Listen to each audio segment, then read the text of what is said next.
Надад хэрэгтэй юм бүхэн Монголд минь байдаг.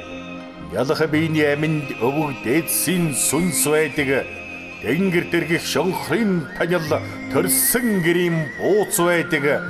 Тэрэг л сартай шин нулимс санах ууц байдаг.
За ингээд бид хөдөлмөрийн атаашаа ням даваатайгаа ярилцаж баггүй зүйлийг мэдэж ирлээ.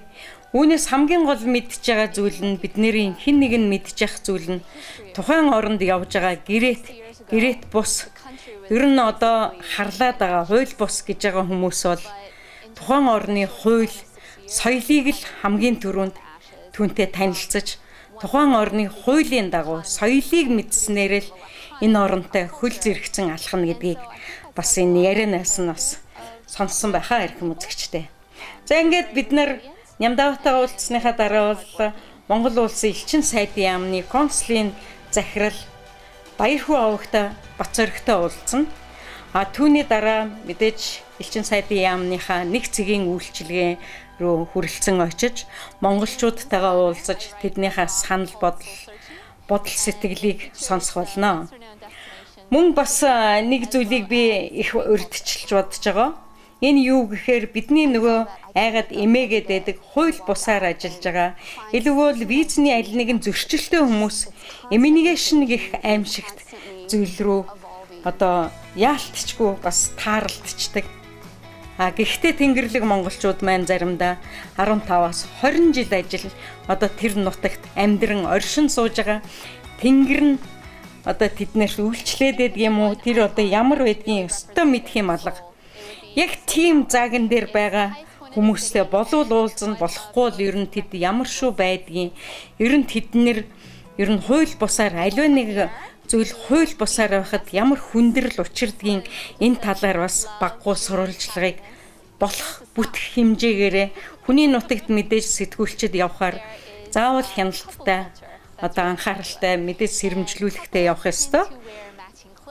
Гэхдээ хамгийн гол нь нүд үнэн чих худалч гэдэг сэдвийг сонгож байгаа учраас энэ сэдвийнхаа дагуу эмигрэшн хэмээх бас газар руу очиж үзэж ямар газар байдгийг наад зах нь оруулдаг юм гэхэд гаднаас нь оруулаад өгдөг юм бол монголчуудтайгаа уулзах ийм боломжийг л хайнда.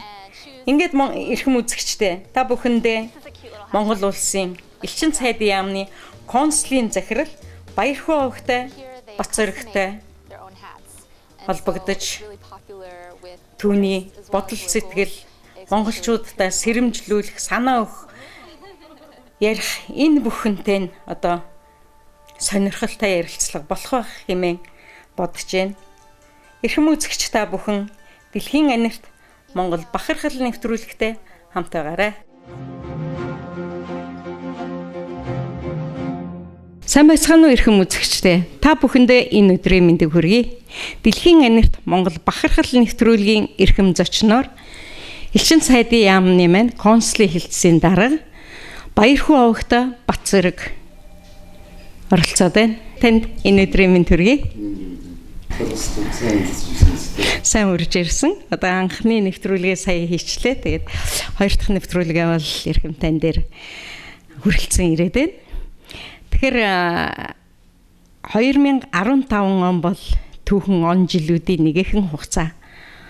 Одоо хоёр орны минь харилцааны 25 жилийн ой болж өнгөрч байна. Тэгэхээр эн чинь жилдээ бол мэдээч хэрэг энэ жилдээ бол ингээл ойны үйл ажиллагааны ингээд үргэлжлээд байдгүй. Тэгэхээр элчин сайдын яамны маань одоо консулын албанаар сонин сайхан юу вэ?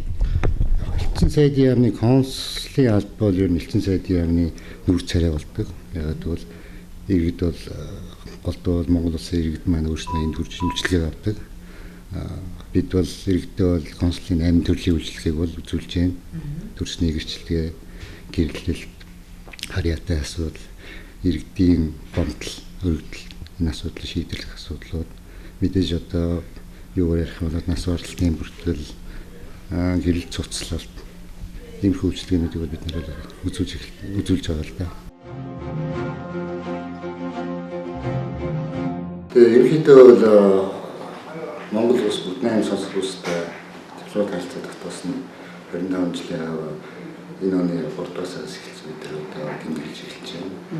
Тэмдэглэл үйл явцад бол мэдээж хүлээн авалт, дээр нь бас төлөвлөлтөд Монголын соёл урлагийг солонгос нэвтрүүлсэн хувцас загварын шоу тэрийг бид зохиож ирсэн.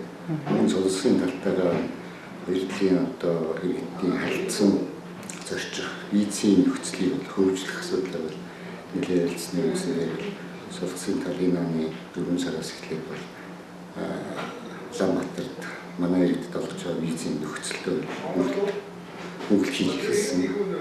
Дээр нь хурдан шуурга үйлчлэхийн тулд бол консулыг нэмж тавьсан байгаа. Тиймээс манай иргэд мэдж байгаа виз авахтай бол хөнгөлттэй виз авч хэлсэн. Нэгцгийн үйлчлэгээ бол иргэдтэй одоо маш их ойрхон болцоод байгаад сая би бас ярилцлага авлаа. Хамгийн сайхан зүйл нь юу гэхээр иргэд маань бол ирээд ажлынхаа зав цагаар хүрээд ирэхэд бол үнэхээр сайхан одоо ухтаж авч байна. Үйлчлэгээ нь сайхан байна. Хүмүүс нь хамгийн гол нь хүмүүс нь их сайхан ааштай бол юм байна гэсэн юм баяртай мэдээд болоод би ч гэсэн бас баяртай байлаа. Аймгийн дайтай хүмүүс байна уу? 30 мянга.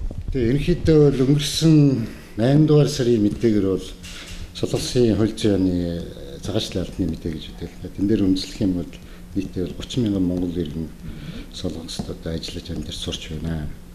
Яг эндээс бол 8000 гаруй нь бол хөдөлмөрийн гэрээгээр хийж ажиллаж байгаа иргэд 4000 орчим оюутан сурагч нар хэлний болон бус магистр докторантур гэдэг бус чиглэлийн бакалавр гэдэг бус чиглэлийн асуудлаа сургалтаа явуулж байна. Дээр нь 2000 гаруй бол солонгос иргэдтэй гэрүүл болсон манай хүмүүс байгаа. Нийт бол 30. Яг зүгээр нэг юу тал нь болсон нийтдээ 7200 хүн бол визний хугацаа хэтрүүлэн одоо хууль бусаар оршин суудаг гэсэн статистик байгаа л да. Тэр хүмүүстэйгээ хэрхэн холбоотой байна? Консулын алба маань өөрснөө ер нь аливаа нэг нэвтрүүлгээ хийгээд явж байхад бол мэдээж элчин сайдын яамн дээр тухайн иргэн мэдэгдэж би энд ингэж явж байна, энд тэнд явж байна гэдэг мэдэгдэхгүй бол хэнийг хин гэж хайж явах вэ нэгдүгээр. Тэгэхээр тэр иргэд ер нь яаж холбоотой байдгийм үү? Ерөнхийдөө юу л дээ гадаад үндэсний энгийн гадаад паспорт гэж бид нар олгодог Монгол. Тэнд олгохдоо бол тухайн газар очихдоо бол элчин сайдын яамд мэдэгдэх гэсэн зүйл байсан л. Тэгэхээр тэр бол зөв цаасан дээр л болоод өнгөрсөн. Яг асуудал бид нар бол иргэдтэйгээ харилцаж байгаа нэг гол юу бол дөрөв хэлсэн 8 төрлийн үйлчилгээ байна. Иргэд бол бид нар бол өдөрт 30-аас 40 хүнийг бол байн хүлээж авдаг. Нэгэсэндээ нотариатын үйлчилгээ нэг 20 хүн бусад одоо 8 төрлийн үйлчилгээ гэдэг энэ нэг 20 хүн гэх юм өдөр болгон байн хүлээж. Энэ бол ерөөсөө өдөр болгон байн хүлээж авдаг үйлчилгээнүүдээс гадна бид нар бас элчин сайдын яамны вебсайтаараа дамжуулж одоо бүх төрлийн мэдээллүүдийг бол иргэдэд хүргэдэг. Тэгээ ялангуяа солонгосч өөрөө энэ цахилгаан холбоо интернетийн чинь хөгжсөн ус учраас энэ юуг бол ашиглаад мэдээлэл авах боломжтой. Бас нэг иргэдтэй бид нэр ойртын нэг асуудал энэ сүүлийн үед бол сонгуулиудыг бол суугаар хэлийн чандад авдаг болсон. Энэ талаараа бол бид нар бас иргэдийн судалгаа бас нэлийн эрчимтэй хийдэг. Зөв сонгуулиуд эрхийн толгуурлах асуудлаар бид бол нэлээд судалгаа гаргаж ажилладаг энэ дээр. Дээр нь одоо Монгол сургууль гэж байна. Дээр нь одоо Монголын одоо иргэдийн санаачлалаар үүссэн байгуулагдсан байгууллагууд байна. Оюутны холбооч гэх юм уу, эмэгтэйчдийн холбоо, Монгол иргэдийн холбоо гэдэг энэ хөтөлбөр бид нар бол нэлийн хамтарч ажилладаг л да янз бүрийн төлбөрийн арга хэмжээ зохион байгуулалттай бол хамтарч тэр хүмүүстэй хамтарч ажиллаас гадна тэдэртэй хамт нэг уулзаж одоо сүүлийн үед ямар зовлон байна, иргэдтэй холбоотой ямар асуудлууд байна, тэд нар энэ талаар биднэрт бол тодорхой саналуудаа өгдөг. Тэрийг бид нэгтгээд бол төр гадаад яамд бол танилцуулдаг л да. Гадаадын иргэн болсоо одоо иргэн шил бүртгэгдсэн хичнээн хүмүүс байна. Салаад байхгүй 688 хүн байх хэрэгтэй. Эдгээр бол ихэнх нь бол солих сүнтэй гэрүүл болсон. Тэгээ гэрүүл болоод энд хүүхд төрүүлээд цаашдаа солонгосын бүгд нэг солих сүнстэй бол ажиллах, амьдрах хүсэлтэй байна гэдэг хүсэл дээрээ бол Монгол Улсын ерөнхийлөгчд бол өргөдөл гаргадаг, хүсэл гаргадаг. Тэрний дагуу бол асуудлыг авч хэлцээд тэгээд бол шийдвэрлэдэг байсан. Тэрний дагуу 686 байх солонгосын иргэншил болцсон. 686 хүмүүсээс бол одоо нэг нийт гэр бүл болсныхаа дараа одоо аль нэгэн гомдол цөхрөл бий болгосон тийм хүмүүс байна уу? Эдгээр хүмүүс эргэцүүн юугаар бол Монгол Улсын хариуцлага гараа явуулчихлаар бол эргэцүүн үндэслэл байхгүй ч гэсэн энэ хүмүүс нэгдүгээр Монгол хүмүүсүүд Монголд солонгост хэдийгэрчсэн 3-4 жил амьдэрсэн ч гэсэн эдгээр бас тэр солонгосынхаа нийгэмдээ бол арай юу яаж чадаагүй. Тийм учраас бидэрт бол өргөдөл гаргадаг л да. Бид нар л зөвлөгөө өгөөл адилхан л. Одоо би ерөөсө буруу амьдралаа маш том алдаа хийчихжээ. Одоо энэ юу энэний оронд одоо тэр хүний нутгийн хүнтэй суусанд орохно. Эх орныхоо нэг ямар хамаатай юм бэ, нэг эр хүнтэй сууж явахгүй яав. Та нар нь одоо татаад намайг аваач, ингээд аваач гэсэн ийм зовлон тоочсон хүмүүс ирнэ. Их байх юм уу? Суу дотор нэг 10-аад хүн бол тийм асуудал. Гол нь зөв энэ юутай холбоотой юм бас хүүхдүүдтэй холбоотой. Тэгээд ер нь одоо юу гэх юм солонгос хүн гадаад хүнтэй сууж гэн гэдэг маань тэр солонгос хүн тэр нийгэмд ямар байгааг байдлыг харуулж байгаа шүү дээ. Бас мундаг чадал болоод гадаад хүнтэй сууж байгаа юм биш үү? Тэгэхээр яг энэ зүгээр гэрүүлийн зурчил гэдэг юм байдаг л та. Тэр Монголд бас солонгоссон байдаг. Тэгээд энэгээр дамжаа нэгэ суудсан байдаг. Дараа нь бол харамсах тал бол байдаг. Эдгэрт бол гаргадаг. Бид нар холбогдох тэр эмгтээчдийн яам, цагдаагийн байгууллага, гадаад хэргийн яамд асуудлыг шийдвэрлүүлэхээр бол асуудыг тавьдаг л та. Яг би ийм зүйлтэй нэг удаа таарчсан.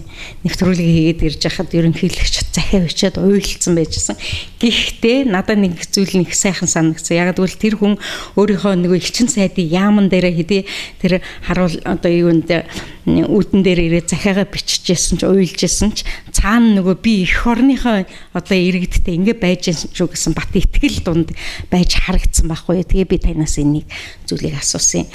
Одоо гэрээт хууль босаар ингээд хөдөлмөр эрхэлж байгаа хүмүүс мэн бол бас хэрэгтэй хөвгт их орж байна.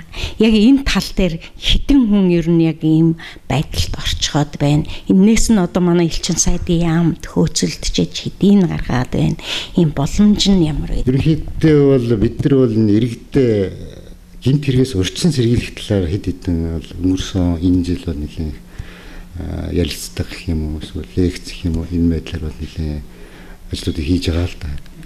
Ягаад гэвэл хөдөлмөрийн гэрээр ирж байгаа хүмүүст одоо сурвалж зохион байгуулахад бид нэр оролцож одоо нөхцөл одоо эрүүгийн нөхцөл байдлын талаар бид нэр ярилцлага өгөж одоо нэгэн лекц маркер бид нэр ажлуудыг явуулж байна. Сүүлийн үед бол жоохон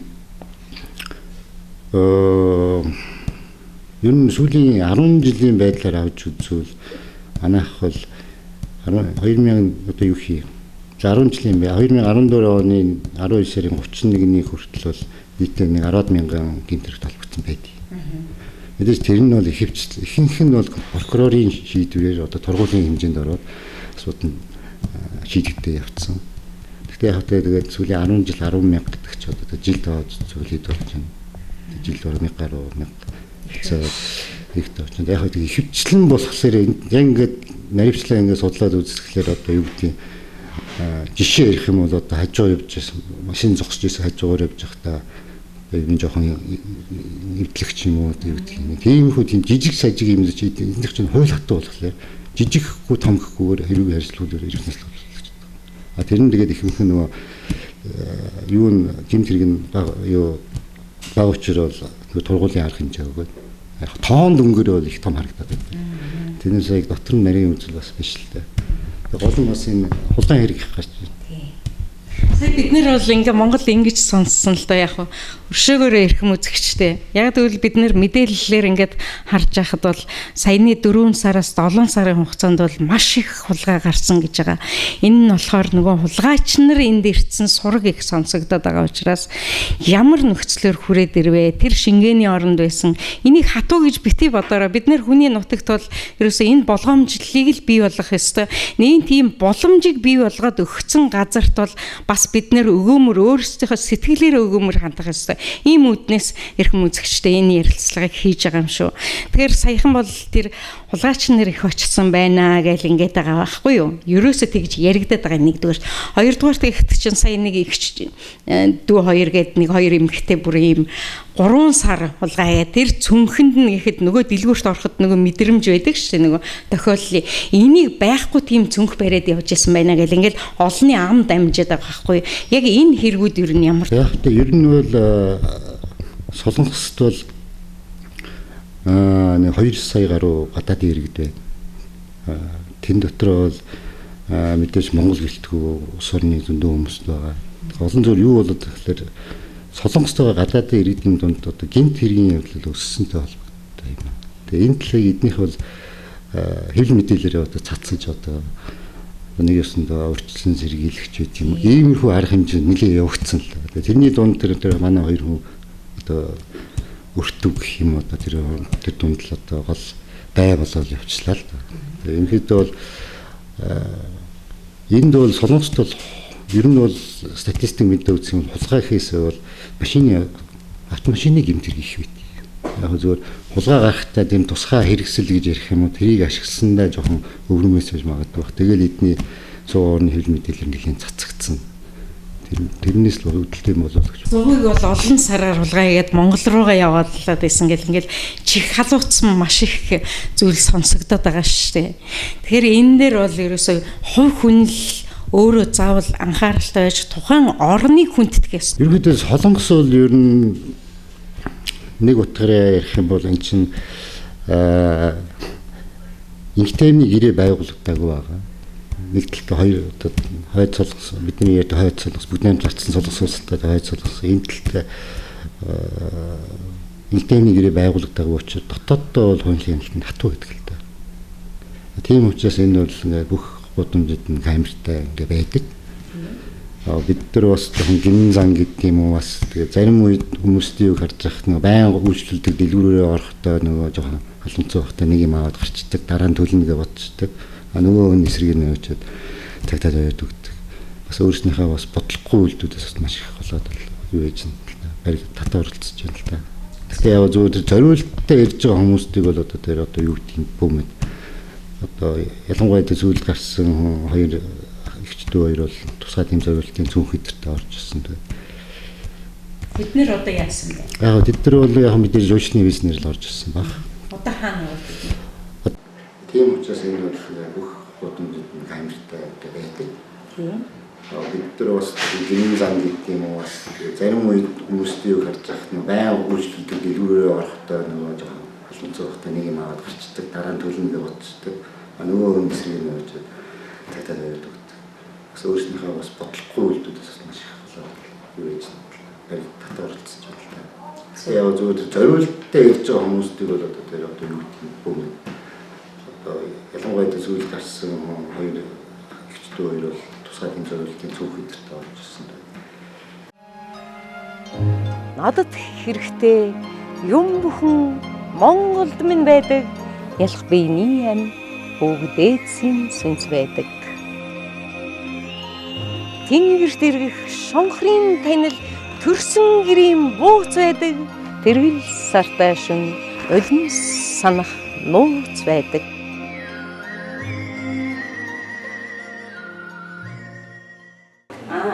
Манай хүүхдийн нэр Бэлгүн. За бэлгүүн. Бэлгүүн тэр хэдэн настай? Бэлгүн чинь одоо 7 сар. 7 сар. Тий, том болсон байна. Тийм. Аваа хөөрхөн том болсон. Ямар ч үсэн хөдөлгөөнд орсон гэж 6 сар. Ээжийнхээ гараас жоохон гараад байгаа юм байна, тийм ээ? Тий. Тэгэхээр бид нэр элчин сайдынхаа яамн дээр нэг цэгийн үйлчлэгэн дээр мэдээж энэ ээж бол хүүхдээ гаргаснаас хойш нэлээд ирсэн байгаа. Тэгээд ирэх хугацаа бүрд бол элчин сайдын яам маань маш сайхан үйлчилж өгдөг. Үйлчилгээ нь хурдан шалмаг. Тэгээд сайхан аштай юм байна гэж хэлж байна. Ингээ үйлчилгээнд аливаа үйлчилгээнд мэдээж хүнд сайхан аштай байвал тэр хөөцөлдөж байгаа ажил нь болох гэдэг шүү дээ, тийм ээ? Тийм. Тэгээд сэтгэлээ ихгүй юу? Тэгээд минийгүй ярьж. За тэгээд баярлалаа. Анх удаа ээжтэй аавтаа бас мэдчилгээ өгч болно. Мэдээж хэрэг бид нэр зориод ирж байгаа учраас тийм Монголд байгаа ээжтэй бас за байж байгаа ихч одоо манартай. За миний биенийг барьчих ерөөсөө. За Монголд байгаа ихч дүүнэр аав ээжтэй бас мэд хүргье. тэгээд яхаа миний хүйнгэрээ. За ингээд хаацхор номын бэлгүүрийн номыг Тэнгэрийн хаан хэмээх сайхан номыг бэлгэе. Ээж хоёртаа цэцэрэг сайн бүхний бүсээ өрөөж мэдээж ихчил сайдынхаа яамн дээр юу хүсчээ юу болохгүй хүний нутаг тийм ээ. Энэ бүхнийг хэлээд яриад өгч яхад бол ихчил сайдын яам маань бидний төвчөө та нарын төвчөө шүү дээ тийм ээ. Тэгэхээр хүний нутаг ер нь би бодож биш. Хүний нутагт элчин сайдын яам маань өөрөө гүгээд би ийм юм дутаад байна. Ингэх хичээн гэдэг ингээд ирэх юм бол аав нээж шүдэ байна. Тийм ээ? Энэ болохоор нэг одоо бүхэл бүтэн нэг цэгийн үйлчлэгээ байж шүү дээ. Тэгэхээр аз жаргал сайн сайхан бүхнээс ирээ. Баярлалаа. Та бүхэн ажиг сайн сайхан. За баярлалаа. Бид нэр элчин сайдын яам дээр хүрэлцэн ирээд нэгэн хүмүүстэй бас уулзлаа. Тэгээд иргэдийн санал сайхан байгаа. Иргэдийн дугаар юм. Яг л их сайхан үйлчлдэг, хурдан үйлчлдэг. Хамгийн гол нь сайхан аштай байдаг гэж байна. Энэ сайхан аштай байна гэдэг чинь үйлчлэгээ нэг тийм ээ. Тэгэхээр ер нь өдөр хэдэн хүн үйлчлүүлдэг төрсөн гэдэг, гэрэлсэн, салсан гэдэг янз бүрийн байгаа. Энэ талаатаа за манай одоо 8 жилийн үйлчлэгээ явуулдаг. Тэгээд бол захин бүртгэл тэгээд паспорт сонголт, паспорт захиалга, паспорт тэгээд 8 жилийн үйлчлэгээ явуулдаг. Өдөрт 50-60 хүн үйлчлүүлдэг. За тэгээд хажуугаар нуцаар нэг өдөрт 30 хүн асуусанд нь хариулт зөвлөгөө өгдөг. За тэгээд иргэдийн хувьд бол одоо тийм сайхан сэтгэлтэй байгаад баяртай байна. Цаашаа хичээж ашиглаж ажиллана. тийм яг ер нь бүгд найрамд Солонгос улсад баг нэг аймаг юм уу шүү. 30,000 хүнээс чинь за яг 30,000 хүнээс нэг 40% нь ирэхгүй байлаа гэхэд нэг 60% нь ирж байгаа. Тийм ээ? Энэ болгоныг бол сайхан үйлчлэхэд бол мэдээж хэрэг тэдгээр чи хүний нутаг байгаа улсууд баяртай байхгүй яах вэ? Ер нь энэ тэгээд гэрлэлт хэдэн хувийг эзэлж байна. Салалт хэдэн хувийг эзэлж байна. Энэ салалтыг би яагаад асууж байгаа юм гэхээр бол мэдээж гэрээ танилцчдыг их орон маань наашаа ганцаарнгийн тэр сайхан нэгчгэнсэн залуучуудыг явуулж байна. Тэгэхээр Монголд тэр хүмүүс бас жоохон салалт хэцүү байгаа шүү дээ. Энэ тал дээр та Эний баг яг мэдсэн баскет ирсэн салтай хавтал. Хүүхэд ирж байгаа. За сүүл үед бол Монголоос ирж төрдөг болсон гэсэн юм шиг. Тэгэхээр одоо хүүхдүүд одоо сургууль энэ нялх өрсөд чинь одоо том болсон зарим нь бүр одоо мэдээж хэрэг 10-д 20-д жил болчихж шүү дээ. Ерөөсөө Солонгос наашаа цаашаа явсаар. Тэгэхээр хүүхдийн сургууль тэр мэдээлэл ирдэг. Сургууль хэдэн хүүхд орсон? За би яг тэр талаар мэдээлэл байгаа юм тийм тэр боловсрлоо хариулсан тийм ээ. За ингээд танд ажлыг хамжилтгийе. Баярлалаа. Сайхан урам хайрлсанд баярлалаа. За баярлалаа. Та бүхний ажилд амжилт хүсье. За баярлалаа. За ингээд бид нэр бас тодорхой хэмжээний баг зэрэг ч гэсэн мэдээлэлтэй болж байгаа. Мэдээж хэрэг сэтгүүлчид ирэх болгондоо энэ талаар асуудаг байгаа. Гэхдээ хин юу асуух нь гэдэг нь онцлог байдаг. Миний л асуух ёстой юм энэ болж байгаа шиг байна. Яг тэгвэл мэдээж хэрэг гэрээт ажилчид бол маш ихээр ирж байгаа. Энэ дээр бол цаашах нэвтрүүлгүүдтэй гэрээт ажилчид маань ер нь ард гэрээ яах юм, гэрүүлээ яах юм, өөрснийхөө ёс суртахуун хүний нутагт яаж байдгийг ер нь гэрээт ажил хийж яхад бол юун дээр байна, ашигны юун дээр байна гэдэг тал дээр тодорхой асууж авах болно.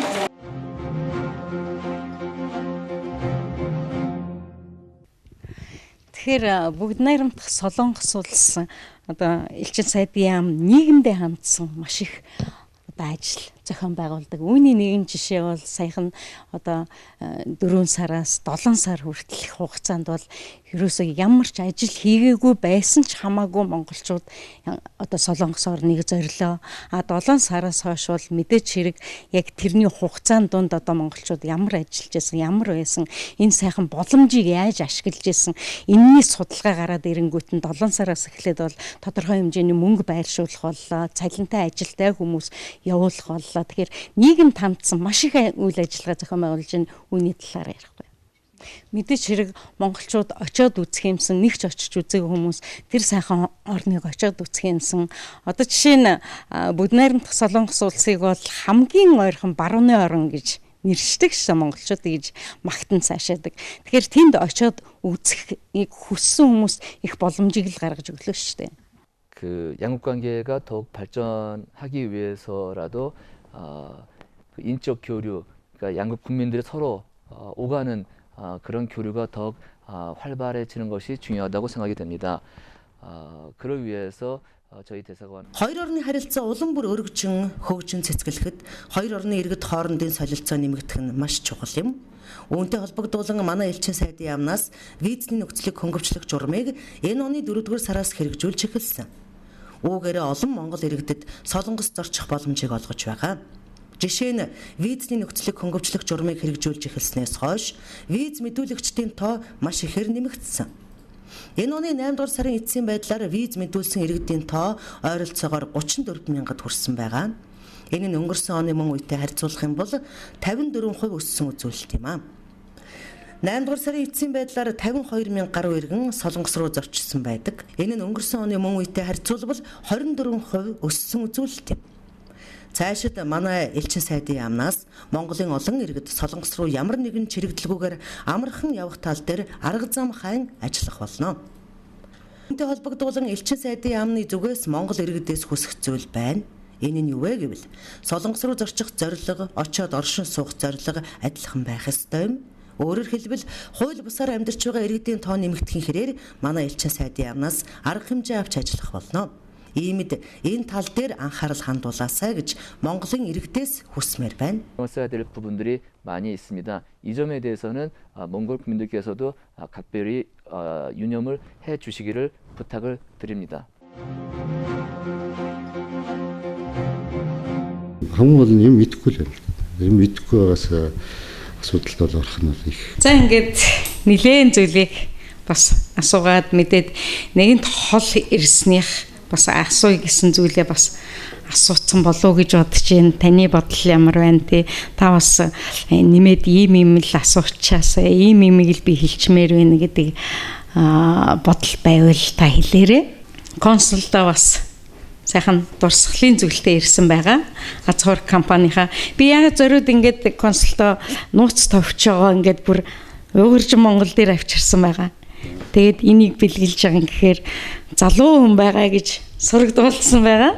Тийм тэгэхээр бас залуу консултаа бас Ормоёгийн Милан тэгээд энэ дэвтрийг Аз хор компани хамт олон танд бүр гардуулаад өгөөрэй гэд хэлсэн байгаа шүү. За баярлалаа. За ингээд эрхэм үзэгчтэй та бүхэндээ бүгд найрамдах Солонгос улс цуга Монгол улсынхаа элчин сайдын яамны консулын хэлтсийн дарга Баярхүү авагта Бацоргийг Монгол бахархал дэлхийн нэртийг одоо сонсголоо. дэлхийн анирт юу болж байна? Тэд ямар тухай ярьж байна? Юуны тухай боловсруулж байна? Юуны тухай иргэдтэйгээ ийм зүйлийг энэ зүйлийг л бид ингэж хамтарч хийвэл иргэд маань хүрчих ёстой юм шүү. Бид хүрэх ёстой юм шүү гэсэн ийм эрхэм үүрэг хариуцлагын талаар ярьлаа тийм ээ.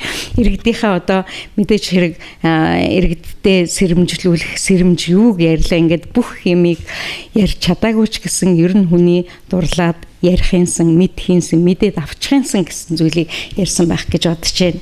Тэгээ танд одоо ажилд нь амьдралд нь аз жаргал сайн сайхан бүхнийг хөсөн өрөөж нэвтрүүлгийнхаа эрхэм зочдын одоо мэдчлэгийг ингээд та бүхэн танд хүргэж ажлын их амжилтыг нэвтрүүлгийн зүгээс хүсэн өрөөж байгааг уламжилж байна. Та бүхний дэс одоо энэ нэвтрүүлэг маань одоо олон газруудаар явна гэж ойлголоо. Таны мэдхтэй олон газруудаар явна гэж бодлоо тэр ажил чинь бол амжилт хүсье. Тэгээ олон эрүүл мэндээ сайн модсож яваарай. Тэрийг л хүсэв. Тэглээ яхаа баярлалаа. Бид нар бол бас олон хотоор явж бүр тэр үедээ л одоо зарим нөхцөл бололцоо таардаг юм бол гэрээт ажилтан одоо яриад байгаа тэр хууль бус ажил хийж байгаа хүмүүстэй тэр арбайтын хийгээд ганц нэг хоног хийгээд үзээд ер нь юун дээр ядардаг, юун дээр зовдөг, сэтгэл санаа нь юу байдгийг, юу хэлмээр байдгийг, эх орон руугаа юу хэлмээр байдгийг, өөрийнх нь сэтгэл зүрхэнд юу байдгийг энэ болгоныг бас хуваалцахаар энэ холыг зориод ирсэн байгаа. Тэгэхээр нэлийн их нэвтрүүлэг хийн. Энэ болгонд гадаад харилцааны яамны консулын алба болон гадаад харилцааны яамны хэвлэл мэдээлэл хариулсан, сурталчилгаан хариуцсан албад болон тухайн энэ оронд сууж байгаа элчин сайдын яамны маань хамт олон гүнээ тусалж байгаад маш их баяртай байгаа. Яг гэвэл аливаа нэг юмд туслалцаа, аливаа нэг юмд сэтгэлийн дэм байснаар эр зориг хүсэл тэмүүлэмж маань бий болж энэ бүхнийг холбох түүчэн болдог гэдэгт бид бартам хэлэх байна. Эрхэм үзэгчдээ та бүхэндээ дараачийн нэвтрүүлэг болтол төр саатыг баярлалаа. Эрхэм үзэгчдээ.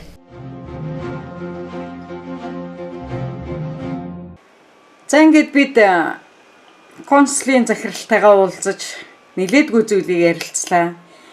Үүнээс юуг анхаармаар юм гэхээр санаандгүй манай монголчууд жишээ нь санаандгүй юмнаас олж их тэр улсын хууль нь өөрөө тийм хатуу учраас тэрэнд өртчихдөг юм байна.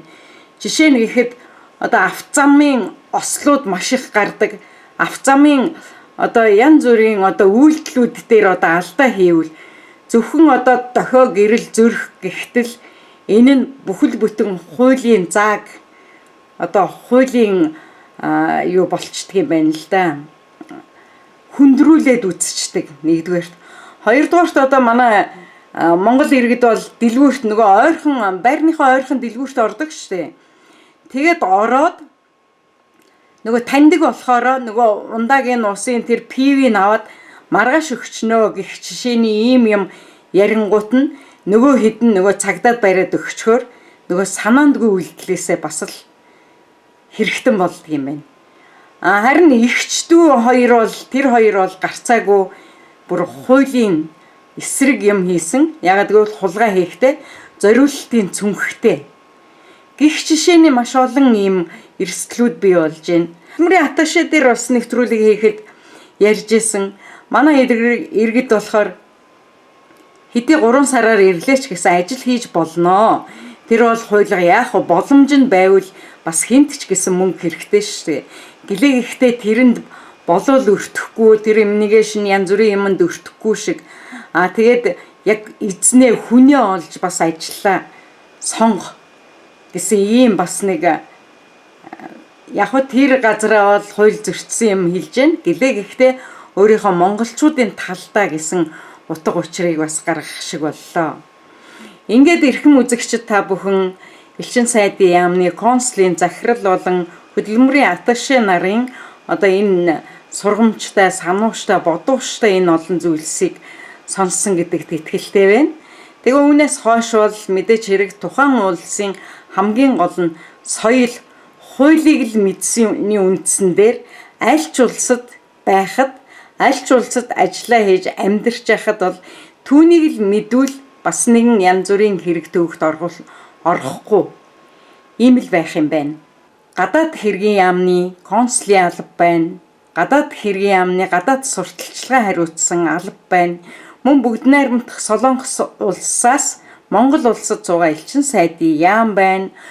Түүнчлэн бүгд найрамдах Солонгос улсад суугаа Монгол улсын элчин сайдын яам, монголчуудын холбоо, одоо эвсэг Монгол холбоодод бидний ажлыг цагийн дөрвөн мөнхөд одоо ивент итгэдэг. Зочдын маань одоо оюун бэлэг барьдаг, аз хур номын их дэлгүүртээ маш их баярлалаа. Үргэлжийн мөнхөд та бүхэндээ баярлаж олон сайхан нэвтрүүлгийг дахин хүргэнэ гэдэгтээ итгэлтэй байна. Бид мөтгөн шинжилээр Америкийг зорих гэж байгаа. Яагаад Америк руу дахин ингэж яваад байгаа юм гэхээр Америкийн олон хотуудыг бид нэр хотуудад амьдарч байгаа монголчууд маань их үлгэр жишээ дандаа олон нийтийн ажлыг маш их сайхан зохион байгуулдаг. Ийм болохоор бид түүнчлэн тэд биднийг уурж энэ хүн нэвтрүүлгийг хиймээр байна, ингэмээр байна, ийм ажил зохион байгуулад байна. Түүнд хүрэлцэн ирээч гэдэг ийм хүсэл тавьсны үндсэн дээр мөдгөн бид нэр Америкийн нэгдсэн улсын Денвер хотыг зорих хүсэлтэй одоо холбогдоод байгаа. Түүнд бол бид нэр шинэ жилийн баярыг, Крисмусийн баяр тийм ээ. Энэ баярыг очиж тэмдэглэж, хамтран тэмдэглэж үзэгч олныхоо Америкт суугаа олон монголчуудынхаа ах トゥ амрах саданд нь мэдчилгээ өгнө гэдэгтээ итгэлтэй байна. Дэлхийн анирт Монгол бахархал нэвтрүүлэг үргэлжилж байна. Эрхэм үзэгчдээ баярлалаа.